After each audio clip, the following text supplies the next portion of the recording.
Welcome to the Cruise Retreat Podcast. My name is Rita M. Perez, and I'm a triple certified travel advisor. But more importantly, I coordinate all the logistics to bring your online community offline through world travel. If you've been yearning to put together a group trip, but overwhelmed with all the details that come with planning, I and this podcast are here to help. Ready to transform lives on the open waters of the world? Let's get started.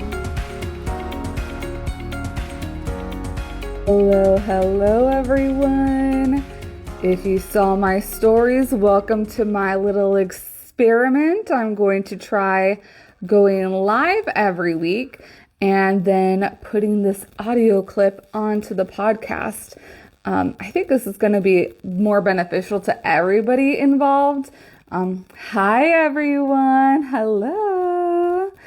And I think this is just going to be more beneficial to everyone, that we can come and create a connection here on Instagram, but you can always get the audio also on your podcast platform whenever I post this up on the podcast platform, because I don't know about you, but I have been listening to a lot of audio more and not really paying attention to too much video unless I'm scrolling reels, which I love scrolling reels.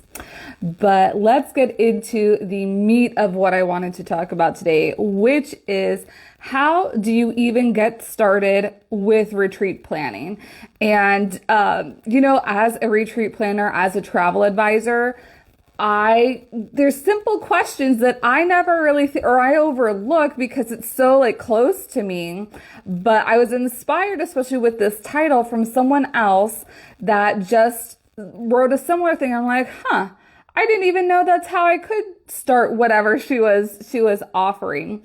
And so I was like, I bet there's lots of people that don't know how even they could start getting a retreat planned for their own businesses or for their own teams.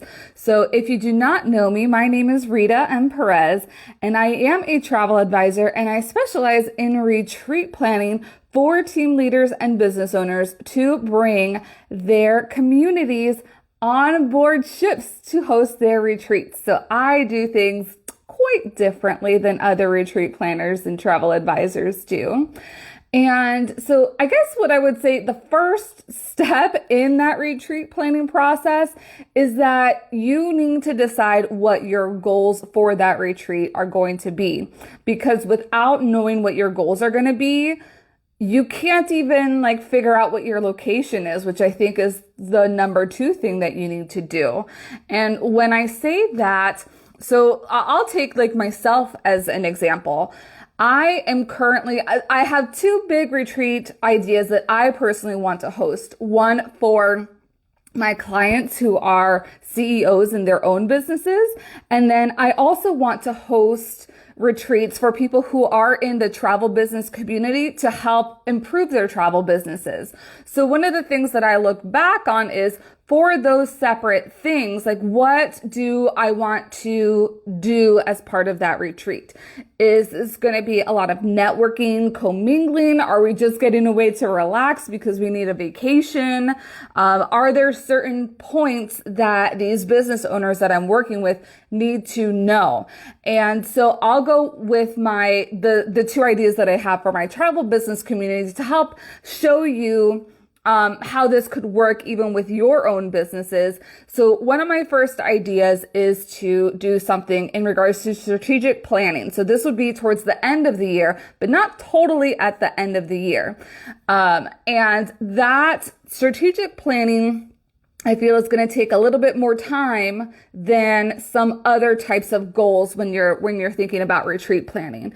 And for that, especially when I'm looking to plan a retreat on European rivers or on the oceans, I need to think about how much time everybody's going to need to get the content from me for me to be able to deliver that.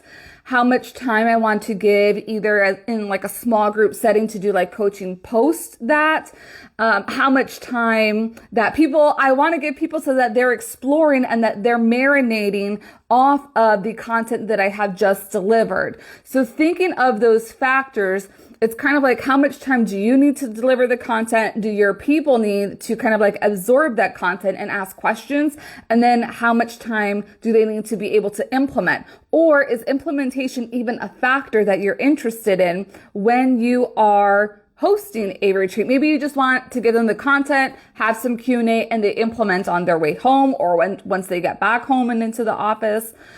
So these are the types of things that you need to be thinking about before we can even kind of like really dig in. It's kind of like the pre-work before we get started in retreat planning, is that you have to figure out your goals for this retreat. So I saw Logan was on, are you someone who focuses on helping other women to set boundaries?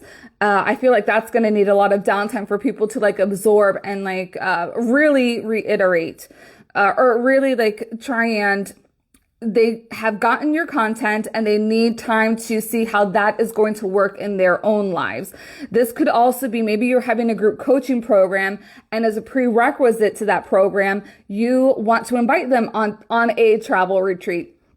Or maybe you have completed a group coaching program and you want something to end that group coaching program, and you're not going to be teaching too much. It's really going to be getting FaceTime with you and being able to strengthen that community that you've already built online, but now it's going offline and in person. So once you have your goals kind of set on who you want to be serving and what you want to be doing while you're on this retreat, then we can start digging into some of the fun parts, and that is really location finding. So I have five C's of cruise retreat planning, and that's cruise, calculate, calendar, curriculum, and captivate. And that's kind of like the process that I go through, or kind of like the step-by-step before looking into how to even start planning for a retreat. So you've done your pre-work, you know your goals for the retreat, and then we need to look at your location. And so based on what your goals are is how we can figure out what is the ideal location for your retreat. Maybe it is going far away off over to Europe and being able to explore together and learn together and really mastermind together. Maybe you just really want to relax, and that's what the amazing sea days when you're ocean sailing from the States. Or this could even be that you're wanting to get like one with nature in an Alaska setting, like a Pacific Northwest setting. There are so many different itineraries around the world that you can consider, but we first need to know what your goals are in order to start like playing around and dreaming up what your retreat location is going to end up being. And that is also why you work with a professional like myself to plan your retreats, because I have cruised 7 times in the past 6 months alone. And I have been able to especially differentiate the different cruises with the different people that I know that I work with. So I know sometimes like when I go on a cruise, I'm like, this is not going to work for X, Y, and Z. Like I know what the ship is like. I know what the itinerary is like, and this is not what their community is going to appreciate. So either I totally X out that option, or there's another one that, oh my gosh, like that was such a life-changing experience for me. And I think this could really align for the program that this person is wanting to host. I think we should really consider this. So there's a lot of connecting of the dots that is going on there. So that is location. We have to find your location. So which cruise are we going to get on? Because it's also not even just the cruise. Maybe you want to do a pre-cruise like I had recently done. I spent a night in Paris prior to heading on my European River cruise in December. Maybe you want to do something like that. And that is also beneficial if there is some content that you know you're not going to have time to present, but people need to be aware of this content in order to get the most value from your retreat program, is having something pre your retreat or even something post your retreat. Calculate. We need to know what the budget is. And this ties in very closely with the cruise. If you didn't know, cruise retreats are more cost effective, which means that a lot of the traditional things that you might have to pay for on a land retreat, like HVAC. I always mess that up. You don't pay for HVAC. The AC. Oh my goodness. The audio visual, the technical things, you're going to be paying a lot for it to have a tech set you up. And this is like microphones, podiums, projection screen. All of that is included when you are hosting a cruise retreat. Now, you may have to purchase some time like with one of the techs on board, but it is very minimal. And I'm talking like in the hundreds of dollars, and even like less than that, compared to like the thousands of dollars that you would probably be spending when you are landside. And so you have to figure in those types of costs. So like how much is it going to cost you to run the program? But then you also have to think how much money, if this is going to be a revenue generating program for you, how much money do you want to be making out of it? And then you also have to be considering, what do you want to be giving back to the clients or the team that is heading with you? So are there any special perks? Like, do you want everybody to have a certain notebook, or are you going on a Christmas time cruise? So you want to give everyone a Christmas ornament to remember the time that they had for you. These are the little things. And that's when the last C that I talk about is captivate. And those are the things that you want to think about when you want to captivate your audience, like these little surprise and delight moments that you have to factor into your calculate, into your budget before like you really get deep into starting. Then we have calendar, which is your pretty much timeline. And how much time do you need? Normally, I have said that you need 12 to 18 months. Now, with everything that's going a little bit crazy in our world, even though it's starting to slowly level off right now, you don't need that much time. But if you are wanting to host a retreat this year, especially an international retreat, the planning process needs to start sooner than later. And I say that just because I was talking with one of my colleagues last night who is taking a group out in September to Europe, that flights are starting to like go up because, like I had mentioned in some of my stories, many of us are feeling burnt out, especially if you're working in a corporate setting. And many of us are ready to plan vacations because we've had so much canceled the past 2 years. So can you imagine the whole world is getting ready to open back up, I would say by mid this year, if not sooner. Can you imagine the whole world being like, everybody feeling the same way? There is going to be just this massive wave. So if a travel retreat is in your future, the planning really needs to begin now. And I'm not talking about scarcity tactics or anything. I'm talking that the travel advisor I spoke with yesterday told me that flights were in the 2000s to go overseas for September, and they're usually not that high. So supply and demand is going to get really thin as things start to open up.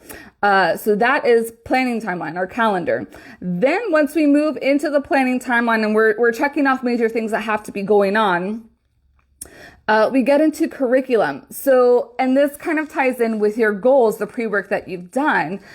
What do you actually want to be teaching, and how often do you want to be teaching? And I ask how often do you want to be teaching because you don't want to be burning out your people while you are on this amazing cruise experience. So you want to keep teaching to like certain times so that, again, there's that certain downtime that they need to absorb and start asking questions. And even if you want to give them time to start implementing some of the learnings that they're getting back from you. When we're talking about the curriculum, we're also talking about some of the fun things that you can have. Is there like a private excursion that you want to be doing? Do you want to hire, are you focused on a lot of social media management or content planning for your clients that are coming with you? Do you want to hire a professional photographer wherever you're at to be able to take some of these photos that people can use in their marketing efforts when they get back home for their businesses? So those are some of the things that when you're building the complete agenda, you want to have in your mind. And then lastly is that surprise and delight. So I know I have word vomited a lot, but that really is kind of the overview of the planning process and how you even get started planning a retreat for your business or for your team. So let me know, what questions do you have? If you're watching this live, make sure and comment below, or if you're watching the replay, comment below. If you are listening to the podcast, please send me an email. I would love to chat and help you out. If you have been wanting to really stand out in your business, I have a special audio series for you about one of the dreamiest locations for your next cruise retreat program. So make sure you head over to the link in my bio and download the audio series of why your next retreat needs to be on the European rivers. All right, that is it for me. Thank you so much for tuning in. I will see you guys next week. Have a great week and weekend. Bye. Thanks for joining me on the Cruise Retreat podcast. Please subscribe and leave the show a rating so more team and community leaders like yourself can get access to these episodes. See you next week.